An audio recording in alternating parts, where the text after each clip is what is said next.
Hello students, let's discuss about t-test. The t-test is the most commonly used method to evaluate the differences in means between two groups. Theoretically, the t-test can be used even if the sample sizes are very small as 10, as long as the variables are normally distributed within each group and the variation of scores in two groups is not reliably different. Let's look into the details. Statistical analysis of t-test, independent one sample t-test, independent two sample t-test, dependent t-test for paired samples. The t-test was described by William Seeley Gossett for monitoring the brewing at Guinness in Dublin. Guinness considered the use of statistics a trade secret, so he published his test under the pen name Student. Hence, the test is now often called the student's t-test. The t-test gives an indication of the separateness of two sets of measurements and is thus used to check whether two sets of measures are essentially different. The typical way of doing this is with the null hypothesis that means of the two sets of measures are equal. The t-test assumes a normal distribution, that is a parametric data, and the underlying variances are equal. It is used when there is random assignment and only two sets of measurement to compare.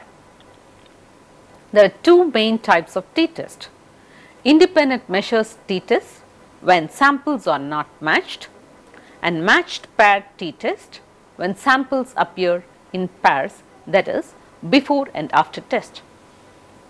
A single sample t-test compares a sample against a known figure. For example, where measures of a manufactured item are compared against the required standard. The t-test assesses whether the means of two groups are statistically different from each other.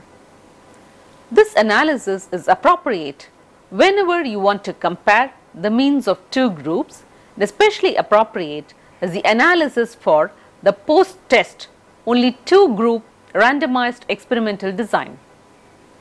The figure 1 shows the distributions for the treated, that is blue, and control group, that is green groups in a study. Actually, the figure shows the idealized distribution. The actual distribution would usually be depicted with a histogram or bar graph. The figure indicates where the control and treatment group means are located. The question the t-test addresses is whether the means are statistically different. What does it mean to say that the averages for two groups are statistically different? Consider the three situations shown in figure 2. The first thing to notice about the three situations is that the difference between the means is the same in all three. But you should also notice that the three situations don't look the same. They tell very different stories.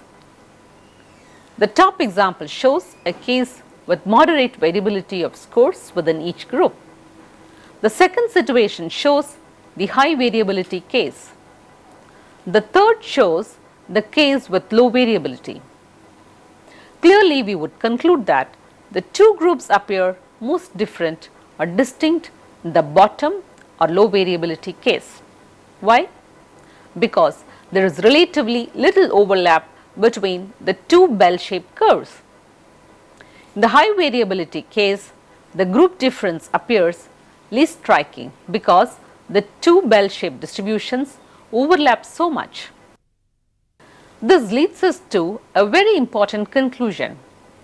When we are looking at the differences between scores for two groups, we have to judge the difference between their means relative to the spread or variability of their scores. The t-test does just this. Statistical analysis of the t-test. The formula for the t-test is a ratio. The top part of the ratio is just the difference between the two means or averages. The bottom part is a measure of the variability or dispersion of the scores. This formula is essentially another example of signal to noise metaphor in research. The difference between the means is a signal that in this case we think of our program or treatment introduced into the data. The bottom part of the formula is a measure of variability that is essentially noise that may make it harder to see the group difference. Figure 3 shows the formula for the t-test and how the numerator and denominator are related to the distributions. That is, the difference between group means divided by variability of groups, that is t, that is mean of t minus mean of c divided by standard error of mean of t minus mean of c. The top part of the formula is easy to compute. Just find the difference between the means. The bottom part is called the standard error of difference. To compute it, we take the variance for each group and divide it by the number of people in that group.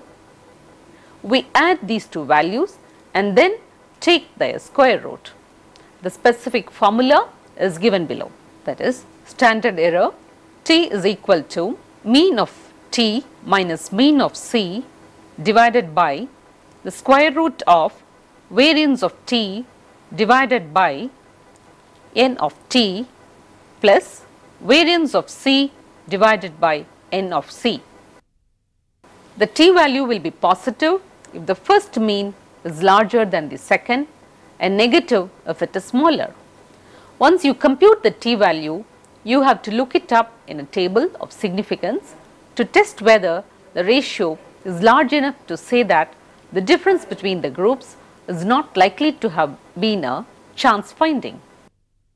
To test the significance, you need to set a risk level called the alpha level. In most social research, the rule of the thumb is to set the alpha level at 0.05% level. This means that 5 times out of 100 you would find a statistically significant difference between the means even if there was none. Degrees of freedom. You also need to determine the degrees of freedom for the test. In the t-test, the degrees of freedom is the sum of the persons in both groups minus 2.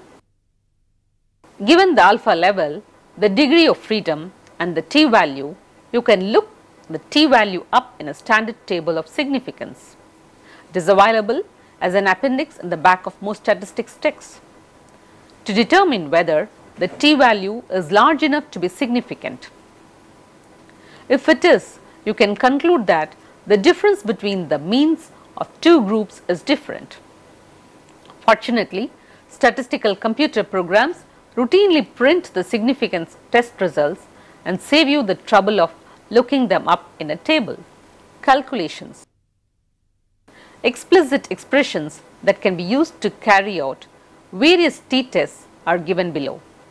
In each case, the formula for a test statistic that either exactly follows or closely approximates a t distribution under the null hypothesis is given. Also, the appropriate degrees of freedom are given in each case. Each of these statistics can be used to carry out either a one-tailed or a two-tailed test. Once a t value is determined, a p value can be found using a table of values from students' t distribution. If the calculated p value is below the threshold chosen for statistical significance, usually at 10% level, 5% level and 1% level, then the null hypothesis is rejected in favor of alternate hypothesis. Independent one sample t-test.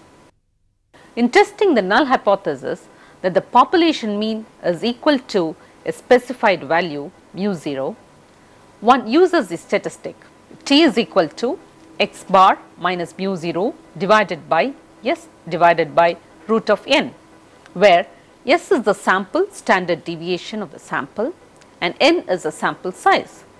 The degrees of freedom used in this test is n minus 1. Independent two sample t-test, where there is equal sample size and equal variance.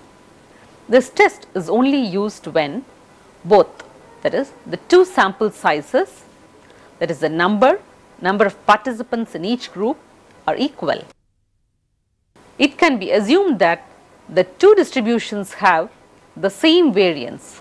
Violation of these assumptions are discussed below. The t-statistic to test whether the means are different can be calculated as follows.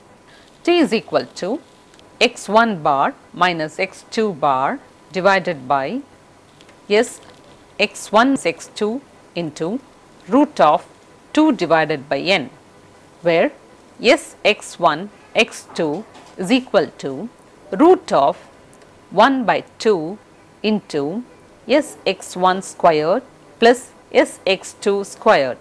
Here x1 x2 is the grand standard deviation or pool standard deviation.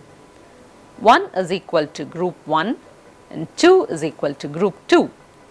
The denominator of t is the standard error of the difference between two means. For significance testing, the degrees of freedom for this test is 2n minus 2, where n is the number of participants in each group. Unequal sample size, equal variance. This test is used only when it can be assumed that the two distributions have the same variance. The t-statistics to test whether the means are different can be calculated as follows.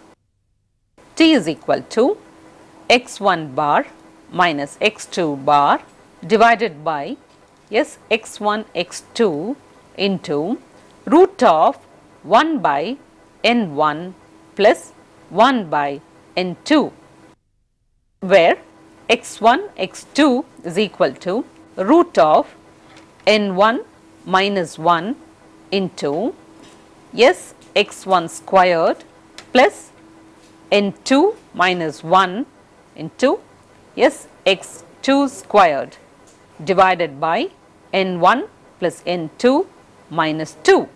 Note that the formula above are generalizations of the case where both samples have equal sizes. x1 x2 is an estimator, the common standard deviation of the two samples. It is defined in this way so that its square is an unbiased estimator, the common variance, whether or not the population means are the same.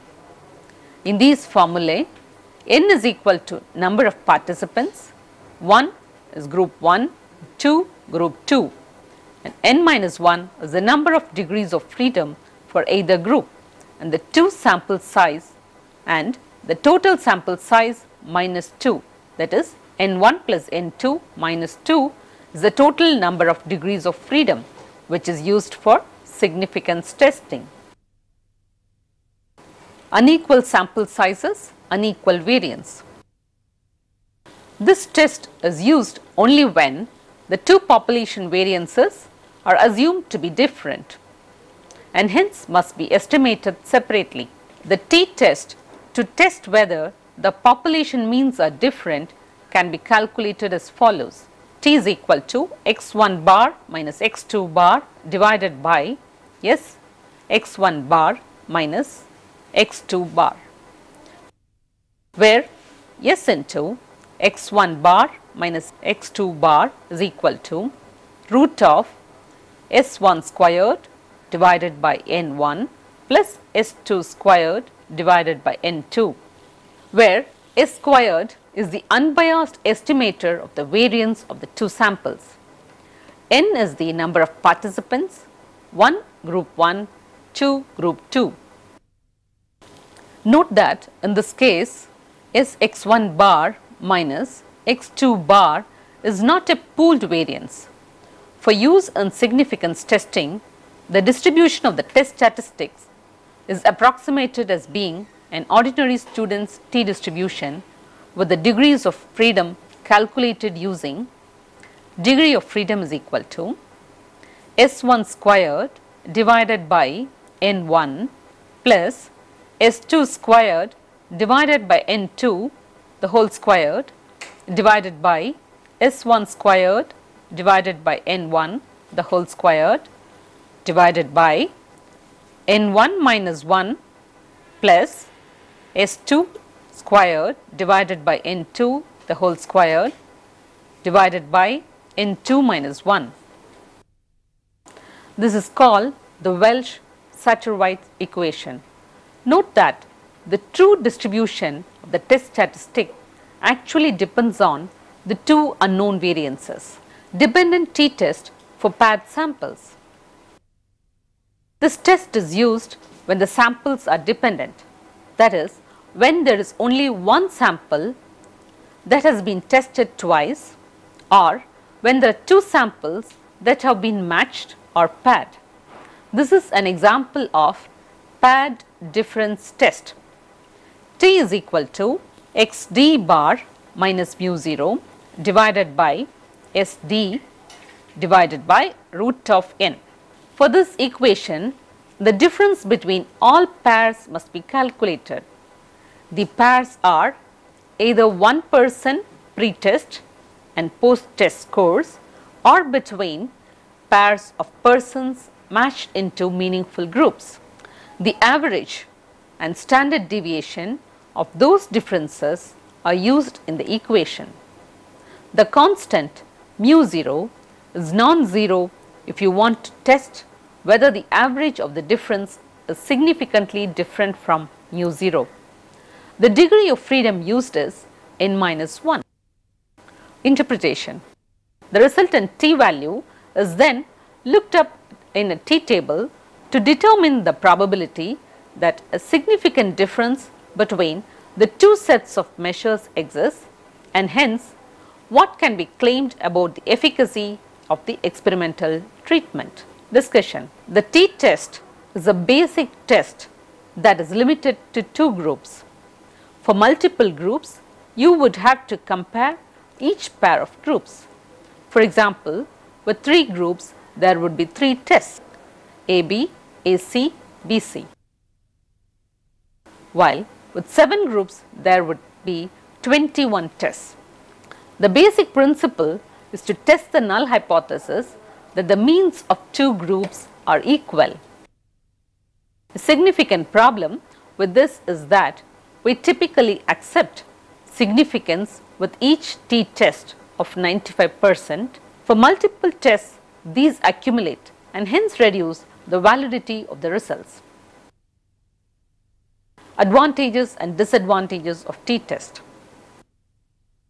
T-test advantages are that they work well with 2 means, so they are good for ratio data and such.